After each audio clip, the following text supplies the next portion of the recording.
अस्सलाम वालेकुम, kitchen with मैरू में हाजिर हूँ एक और नई वीडियो के साथ। आज मैं लाई हूँ पफ पेस्ट्री डो की रेसिपी और आज इस वीडियो में आपको मैं बताऊँगी कि पफ पेस्ट्री डो आप कैसे आसानी से घर पर बना सकते हैं। ये डो बहुत सी चीज़ों के लिए इस्तेमाल होती हैं। आप इससे बाकरखानी बना सकते हैं, बिस्किट्स बना सकते हैं और चिकन पैटीज़ बना सकते हैं। इस तरह की बहुत सारी चीज़ें इस पफ पेस्ट्री डो से तैयार की जाती हैं। इसे आप बनाकर फ्रीज़र में 3 से 4 महीने तक रखकर इस्तेमाल कर सकते हैं। जब दिल चाहे इसे निकालें और अपनी पसंद की चीज़ बना लें। इससे चिकन पैटीज़ बनती हैं। आहिस्ता आहिस्ता इंशाल्लाह मैं तमाम चीज़ें जो इस पफ पेस्ट्री डो से तैयार की जाती हैं या बनती हैं उनकी रेसिपीज़ भी लेकर आऊँगी, लेकिन आज इस वीडियो में आपको सिंपल मैं पफ पेस्ट्री डो की रेसिपी बता रही हूँ क्योंकि बेसिक चीज़ पफ पेस्ट्री डो होती है। बहुत ही ईजी रेसिपी है। आइए इसे बनाने के लिए देखते हैं हमें किन किन चीज़ों की ज़रूरत है। सबसे पहले डो तैयार करने के लिए हमें मैदा चाहिए होगा। मैदा मैंने मैयर करके 4 कप लिया है। ऑयल हमें चाहिए 1/4 कप या आप 4 टेबलस्पून ले लें। इसमें मैं ऑयल डालूंगी, बटर नहीं डाल रही हूँ।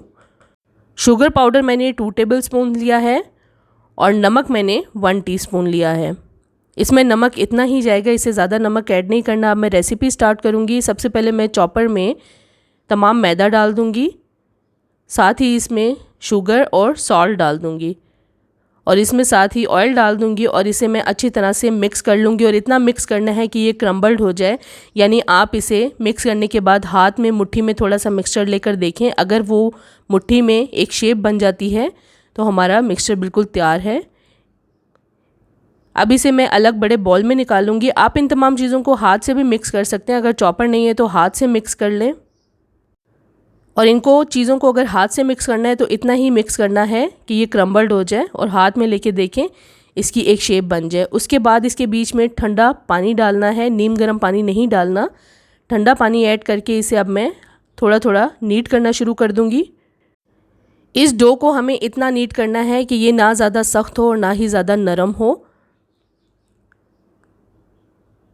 थोड़ा थोड़ा पानी ऐड करना है और इसे इस तरह से नीट करते जाना है और इतना नीट करना है कि ये बिल्कुल स्मूथ हो जाए।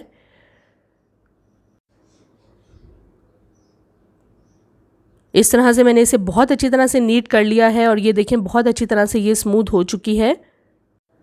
अब ये डो हमारी बिल्कुल रेडी है।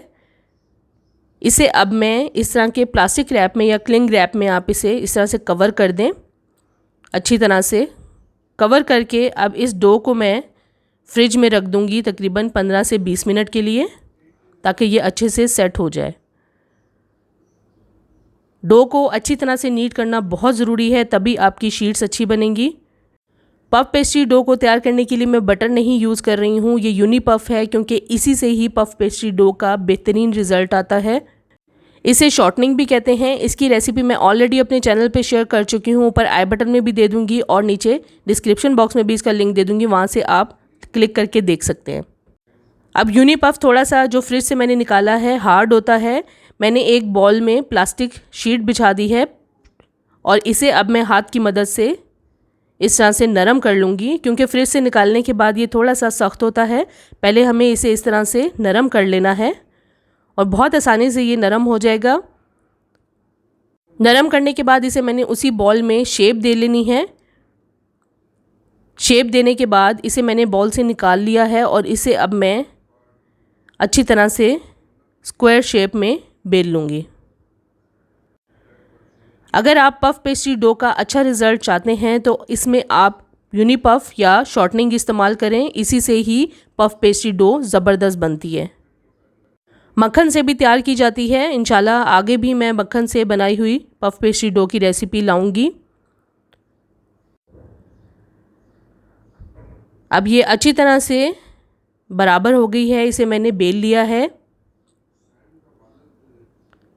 और डो भी हमारी बिल्कुल रेडी है। फ्रिज से मैंने इसे निकाल लिया है। अब मैं थोड़ा सा मैदा डस्ट करूँगी और इस डो को इसके ऊपर रखकर हल्का सा बेल लूँगी। याद रहे कि थोड़ा थोड़ा मैदा डाल के हमें इसे बेलते रहना है। अगर मैदा नहीं डालेंगे तो ये चिपक जाएगी। इसे इस तरह से हल्के हाथों से बेल लें और इतना बेलना है जितना यूनी पफ की मैंने शेप बना ली है, या आप जितनी यूनी पफ की शेप बनाएं उसके हिसाब से आप इसे बेल लें। इसे अब मैं शॉपर में से निकाल के इसके अंदर रख दूंगी इस तरह से। और इस तरह से अब मैं इस बेली हुई रोटी को फोल्ड कर लूँगी इस यूनी पफ के ऊपर। इस तरह से हमें तय लगा लेनी है।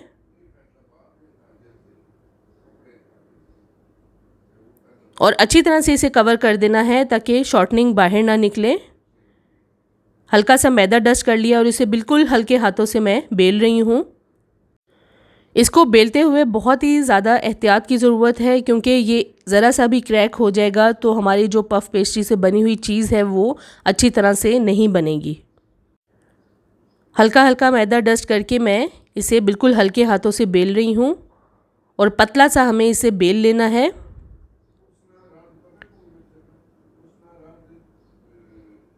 इस तरह से बेलने के बाद, और बहुत दबा कर इसे रोल नहीं करना, हल्के हाथों से इसे बेलना है। बेलने के बाद अब मैं इस शीट को फ़ोल्ड कर दूंगी। अब हमें इस शीट की लेयर्स लगानी है। इसे मैं इस तरह से पहले फ़ोल्ड करूंगी और फिर इस तरह से फ़ोल्ड कर लूँगी और फिर यहाँ से लाके इसे मिड में फ़ोल्ड करूँगी और दूसरे वाले को इसके ऊपर रख दूँगी। अब ये हमारी एक लेयर रेडी हो गई है। इसे अब मैं फ्रिज में तकरीबन 20 मिनट के लिए रख दूँगी। फ्रीज़र में नहीं रखना, फ्रिज में रखना है। और इसे अच्छी तरह से प्लास्टिक रैप से कवर करके मैं फ्रिज में रख दूँगी तकरीबन 20 मिनट के लिए, ताकि ये अच्छी सी सेट हो जाए। इसी तरह हमें 3 से 4 लेयर्स लगा लेनी है। अब इसे मैंने फ्रिज से दोबारा निकाल के उसी तरह बेल लिया है जिस तरह पहले बेला था। इसे अब मैं इस तरह से फ़ोल्ड कर लूँगी। ये मैं इसकी दूसरी लेयर लगा रही हूँ और इस तरह से इसके ऊपर फ़ोल्ड कर दूँगी और अब इस तरफ से फ़ोल्ड करूँगी और फिर इसे इस तरह से फ़ोल्ड करके ऊपर रख दूँगी। अब ये हमारे पास दूसरी लेयर लग गई है। इसे भी मैं फ्रिज में तकरीबन 20 मिनट के लिए रख दूँगी। अब फ्रिज से इसे मैंने निकाल लिया है। दोबारा इसके ऊपर मैं मैदा डस्ट कर रही हूँ। ये मैं तीसरी लेयर लगा रही हूँ। इस तरह से रोलर की मदद से हल्का हल्का पहले प्रेस करके इसे फैला लेना है और फिर हल्का हल्का इसे रोल करना है। इसे हमें बहुत हल्के हाथों से ही रोल करना है ताकि जो इसकी लेयर्स हैं वो हमारी सेट रहें, वो फटे नहीं। अगर क्रैक इसमें आ जाएंगे तो पफ पेस्ट्री डो अच्छी नहीं बनेगी। इस तरह से अब मैं इसे दोबारा फोल्ड कर लूँगी। ये तीसरी लेयर मैं लगा रही हूँ और इसे भी अब मैं प्लास्टिक रैप में अच्छी तरह से कवर करके फ्रिज में रख दूँगी।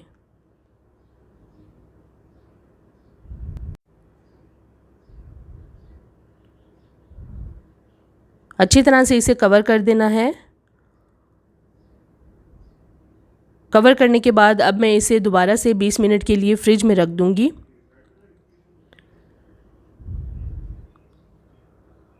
बीस मिनट के बाद अब मैंने इसे डो को निकाल लिया है और इसे अब मैं दोबारा से उसी तरह बेल लूँगी।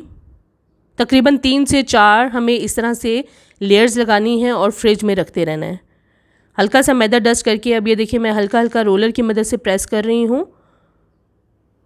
प्रेस करने के बाद मैं इसे हल्का हल्का ही रोल करूँगी और बहुत एहतियात से हमें रोल करना है ताकि इसकी लेयर्स खुले नहीं। अब ये देखिए ये बहुत अच्छी तरह से रोल हो गया है। इसे दोबारा से मैं उसी तरह फोल्ड कर रही हूँ।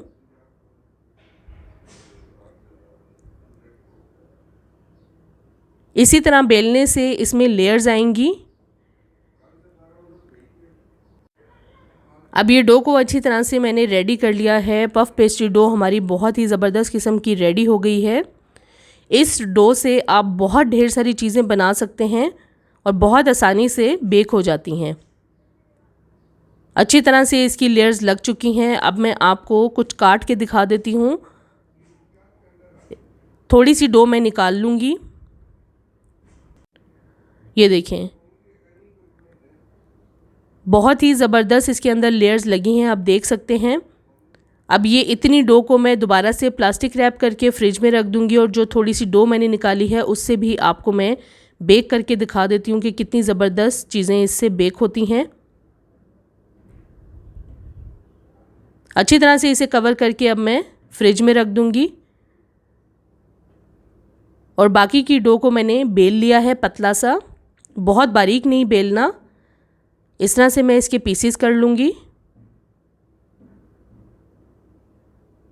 और इसे मैं इस तरह बेकिंग ट्रे में रख दूँगी।